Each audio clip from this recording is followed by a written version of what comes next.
Hi, this is the Arcus 3D P1 pick and place head for 3D printers. It's got a standard groove mount and a pick and place head.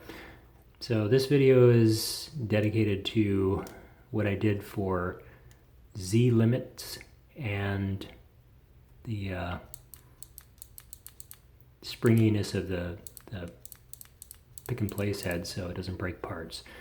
So to get the Z limit switch, it reads directly off the drive gear with a little polypropylene disc there because it wasn't quite big enough to hit the switch reliably. And then it is mounted in there with a little pin and then just glued down. I figure by the time that thing breaks, I'll probably need a new printhead anyway. Anyway, so this is a spring out of a Bic mechanical pencil, and I made two little brass doodads. This is a 6% grade here to precisely fit the lure lock standard. This is a focus.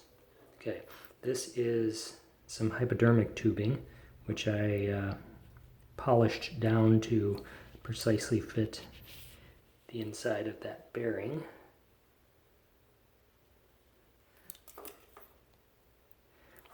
And the spring on there keeps both the top and bottom bearing under constant tension so that it prevents any runout occurring from the bearing.